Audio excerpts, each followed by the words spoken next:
TAG program at the elementary levels, we have a pullout program with our math students and our reading students that have been formally identified. And so with our math students, we spend 45 minutes with them every day. And with our reading students, it's 30 minutes every day. With the math students, because Brian and I both have 2 buildings that we share every day. And so like he was saying earlier, we just need time, more time with these students. So by giving them this blended and flipped option, it's allowing us to provide that assignment like even the night before. Kind of started this whole blended learning bit because we started taking a class blended and flipped 1 from the AEA, and really wanted to get into it more because I was having some issues with the talented gifted program because I wasn't having enough time with the kids. The kids were saying that 40 minutes isn't enough, 50 minutes isn't enough. They wanted more time in class for math. So what I did is I started out just basically making videos with Screencast-O-Matic and just basically making really basic videos and stick them into a Google Drive. And then I took that class, blended and flipped 1, and one of the teachers in there talked about Ed Puzzle and how he was doing it in his class. I thought, well, maybe that could work for me. So then he kind of turned that onto me as far as a way to kind of get questions into the kids and make sure that they are watching the videos. And that was just really beneficial to me. So it added about 15 more minutes to class that I wasn't able to get from a normal class period of 40 minutes. They were able to get an extra 15 minutes of class, which helped out tremendously. So they watch the videos for about 15 minutes before they come to see me. Like I'll send the video out in the morning, and then they are able to watch the video. They answer questions from the video, and then I'll give them a daily assignment that they have to answer like 5 to 10 questions. And then they'll work those in a group setting or by themselves. And then when they come to class, like the first thing I'll do is I'll say, okay, do you have any questions for me over the questions that I asked you to work? Do you have any questions over the video lesson for the day? And then if they do, then we'll start right there. That's where we start. And if they say no, we understand what's going on, we understand the concept, then we will just get right into the word problems and the daily assignment for that day and math. And it allows us some extra time, like I said, to really dig into like the word problems and the story problems, the open-ended questions that the kids really struggle with. And they're taking an advanced math class, so this kind of helps push them along a little bit further and gives them time for homework or just say, I don't understand the concept in general, that we really back end our class with more time than anything else. So it helps out tremendously having that extra time to get the questions out, allows them to preview the material and see what's going on before the class actually starts. Middle school has gone to a lot of the online learning, right? Or they have the one-to-one devices, but also we're building that foundation for students and getting used to that online learning concept for them. And so by introducing Ed Puzzle and by going through this blended and flipped, it's really preparing them for that next move. Videos that we're picking out are, and not just, the ones that we make, you can certainly do that, but the videos that we're picking out are like fun, they're like entertaining, and the people that do the lesson or do the content, they make it engaging for the student. It's not just like a basic teacher like just saying, well, here it is. They're interactive. They get the kids going and thinking, and they use real world problems from the book that correspond to the videos. So it's the same thing out of the book that they're getting on the video, so they could look at it real time while they're watching the video as well. So they just walk it through the book right away, or it's an educational fun video. So we took the first class, and then our technology instructional coach in the district came to both of us too and said, I think you guys need to take the elementary cohort. And so that's the most recent course we've taken online. And just by taking those courses and also working together, it really helps so we know where we're going with instruction and what our next step is too. I hadn't even thought of what blended and flipped learning was. It just was approached to me through the district, said, hey, maybe this is an option that you want to take. And I didn't know a whole lot about it because we hadn't even started the class yet. And I just started making the videos because I had some parents and students saying, hey, we don't feel like we're getting enough class time. Is there a way that we can extend the class? Well, being in 2 buildings on the same day for about 3 hours, 3.5 hours is really tough to meet the needs of both buildings. So what I was doing is, like I said, I was just making basic videos of me teaching the lesson to the kids and then putting it into Google Drive. Well, once we got into the blended and flipped learning 1 class, it really opened my eyes and said, well, there's more to this than what I'm doing now. So I started working with Edpuzzle later that year after the blended and flipped learning class one, and then got into that a little bit deeper and started making videos and finding videos on Edpuzzle and finding other videos on YouTube that are out there, and then started making questions off of those. And then just recently with blended and flipped 2, we're just kind of talking about, okay, what can we take from this class? And we've already started thinking, well, let's start putting quiz questions or test questions online, just as another way to get the kids prepared for middle school, high school, and even the college technical issues that they'll deal with, because that's where education is going. So it's been very nice that the classes have been practical and allowed us to get into and do the work itself inside a class that we're going to be doing inside our own class, rather than just something that, like, well, you can take 1 or 2 things away. At least this has been practical that you could use it inside a class. And I think also with this type of learning, this blended and flipped learning, and the type of students we're working with, that gifted student, we're really kind of turning the tide on them and holding them accountable for their learning. And I think that's what I'm hearing from my students too. I like the way now the learning is our responsibility. There you go. Mm-hmm. So that's, yep. I see a lot more confidence in their learning too.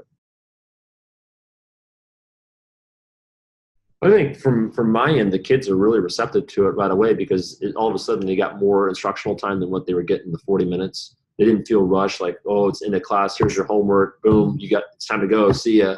They were more receptive to it because I just said, well, here's what we're going to do. And I said, this moving forward, just going to see how it works. And it worked out really pretty well, because all of a sudden they're like, oh, well, that's kind of, I'm in charge of my own learning. I'm taking control of how many times I can watch, or if I get stuck on something, I can go back and watch it again. Or then I got the question, well, can you do like quiz reviews or test reviews for me? And well, yeah, I can do that for you as well. So we started making quiz reviews and test reviews so they could like see what's coming up on a test or what's coming up on a quiz. They could watch it at home. They could watch the day before the quiz, before they came to class. Well, I need help with this problem, or, you explained it better in the video than, us just getting it in class, is better for me to watch it several times. So that was beneficial for my kids right from the get start. And I didn't need to say, well, you really need to watch, or you really need to, do your work on this. They just jumped right in and did it. And they said, well, you got this error in this video, or you got, this is going on. So they were actually paying attention to what was taking place inside the videos without me even really saying, watch this because there's an error. I wouldn't tell them, well, Mr. Baker, you had this error here. And I'm like, oh, that's good. You're finding the mistakes without me really even having to say anything. So you're paying attention. And I think in addition to what he was saying, we serve the type of student that's driven. And so watching the videos doesn't seem to be an issue, but I do think they enjoy that power of choice and working at their own pace. I know a couple of the quotes that I have are, I understand the concepts easier as the learning is much clearer and I'm developing math concepts quicker. I can check my own work instantly on Edpuzzle as there are questions during the video to see if I even understand the concept. And one of the other students said, it's fun as I'm able to learn at my own pace. Lots of positive comments.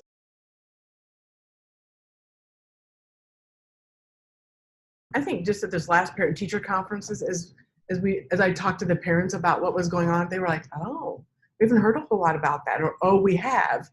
We didn't realize the level at which our child was working. I mean, they do as far as the math curriculum, but as far as blended and flipped, oh, explain that. How is that working? So they were pretty excited to hear that their child was involved in that type of instruction. So I just think from talking to the middle school GT teachers that they're saying they're doing well in math, or they're doing yep. this really well. They're catching on the concepts. I mean, maybe it's just reinforcing that what we're doing is working with the videos. That it always doesn't have to come from the teachers themselves. It could come from somebody else, or it could come from in another form. And just that the kids are enjoying doing it. They're watching it at home, and the parents are like, well, yeah, they seem, if they don't get it, they don't necessarily come to me first. They'll watch the videos over again. Or at least they're able to watch the quizzes and say, yeah, I've got a quiz coming up I can prepare for, or I've got a math test, just to get them started and, to take care of their own learning going towards middle school or high school, because that's what it's going to come down to, is just them, making their own decisions on how they want to learn and what they're going to learn and when they're going to learn it. On Edpuzzle, right now. Okay. We are. Okay. Because that's what we have. Elementary doesn't really have that learning management system, but that's our next step, because we didn't realize we could be using PowerSchool to put that learning management system on. So we're going to learn how to do that next. Yeah, yeah. I started with Google Drive. Just set up a class Google Drive and put all the kids in, and then just said, here's the password, here's the username, and we're just going to have a folder in there for math files, and it's going to be broken down by chapter. I'm going to make the videos. We started there, and then we got into doing that, and then we went to Edpuzzle. And the nice thing about Edpuzzle, we got the district bought the subscription that we could share it back and forth, which was really nice. I guess some of the challenges that I've kind of come across are just making sure that we have the right videos for what's taking place.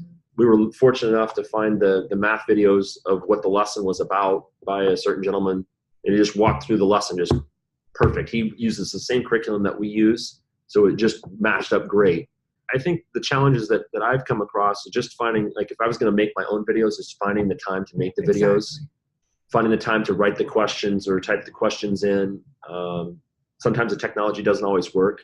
And making sure each student has that piece of technology to use. Yep. That can be a challenge at the elementary level. But we both benefit from that in that we work with the gifted and talented students who have their own devices or personal device. But at the elementary level, that is a huge challenge, making sure that everyone has that device. And I would also say that some of the other challenges that we've run across are like Edpuzzle, and then Explain Everything app, the interactive whiteboard. They're a paid service, so it's not always feasible to go out and just spend your own money on it, or the building's not going to pay for it. So just trying to find things that are free or available to you that you can get like a 30-day subscription to, and then just knock out as many videos or as many Explain Everythings as you can until the subscription runs out. So I would say that's the most time consuming, is just putting it all together. That would be the biggest challenge, I think, just making sure that the content matches with what you're going to do for the video, or finding good videos. I think also using your district technology integration coach, really pulling them in, because that's what we did also. What are some resources you would suggest? And she's already mentioned our learning management system that we can be using as we progress into moving our assessments online. So I think really using those people in your district is beneficial too. I think our next level with them, and we've already briefly talked a little bit about that, are putting those assessments online. As the students progress through the grades, and also just this year, we have more online testing. I think students need to be exposed to that, as far as what are some strategies I need when I read the question, when I make my choices. And I think that's going to better prepare this type of a student and all students eventually. I'm learning how to take an online assessment, because that's a different ball game. I want to see it going into reading a little bit more. How can we do other learning? I know we've used it for Rubik's Cubes and other things just besides math. Could be flip learning with Seesaw, or a whole number of things, making their videos like Edpuzzle does with math videos that we've used, having them flip the script and do the instructional time themselves. So I guess my biggest takeaway is I wish I had known how much my students would benefit from this type of instruction earlier.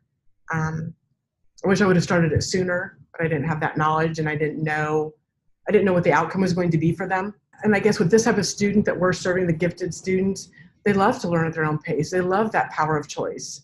We know that about those students, but we weren't quite sure what resources to bring in to help with that type of learning. So I guess I wish I would have known that a little bit sooner. I wish I would have known that blended can be just kind of all over the board as far as what is blended learning.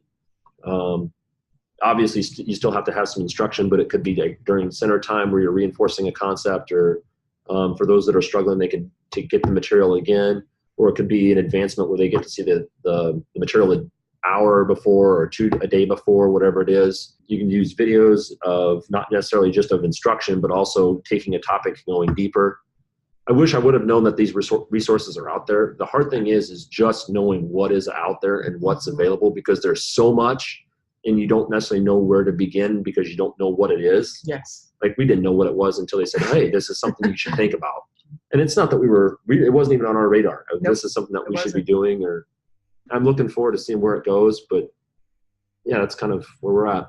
I think also using with some of our younger students. because we also, this is just 5th grade, we've been piloting with them, but I think we can be using it with our 4th grade students and 3rd grade and some of our younger, and assisting some of the teachers have differentiate with it in their classroom. I think that will benefit too. And we weren't even, like, I wasn't even planning on doing it the entire year. I was just going to try it for a chapter. And then it took off and just boom. It's like, yeah, we want more videos. I'm like, oh, okay, so you really like it. Yep.